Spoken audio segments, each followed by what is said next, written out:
Binigyang diin ni Pangulong Ferdinand R. Marcos Jr. ang kahalagahan ng pagkakaisa sa pagtatapos ng 48th ASEAN Summit. Ayon sa Pangulo, hindi naging madali ang mga talakayan pero nagkaisa ang mga leader na sama-samang harapin ang mga hamon sa rehiyon. Yan ang ulat ni Kenneth Pasyente.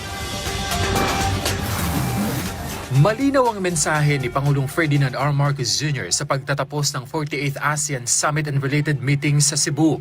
Kailangan ng pagkakaisa ng mga bansa sa rehiyon. Sa kanyang mensahe sa gala dinner sa harap ng mga ASEAN leader kagabi, bagaman sinabi niya na hindi naging madali ang mga pagtalakay sa nagdaang mga pulong, kailangan anya itong harapin at pag-usapan.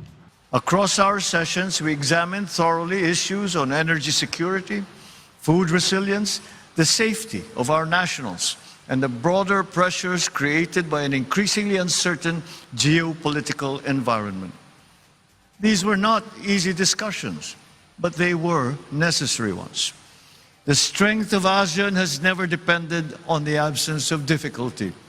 It has grown on our willingness to confront difficulty and the difficult realities that together we share and face as a region.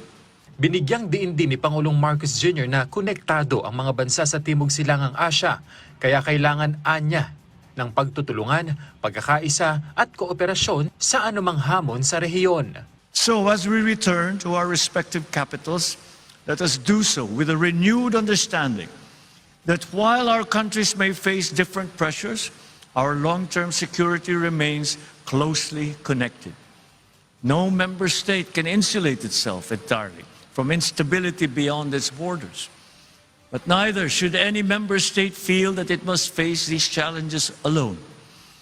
And it is moments such as this that also compel us to reassess what matters most. Paalala pa ng punong ehekutibo, hindi dapat manatili sa mga pahayag lamang at diplomatikong pagtitipon ang regional cooperation. Dapat anyang maramdaman ito ng mga karaniwang mamamayan.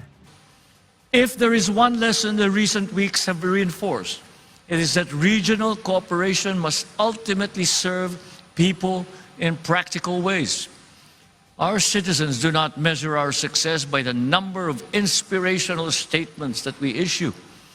They measure it by whether their communities are more secure, whether their livelihoods are protected, and whether their children can face the future with confidence. Sa pagtatapos ng summit, ipinahayag din ng presidente ang pag-asang muling makaharap ng Pilipinas ang mga lider ng ASEAN sa mga susunod pang pagpupulong. So as we leave this summit, may we do so with a clearer sense of purpose, a stronger commitment to one another, and the confidence that ASEAN can continue to shape a region that is resilient, innovative, dynamic, and people-centered.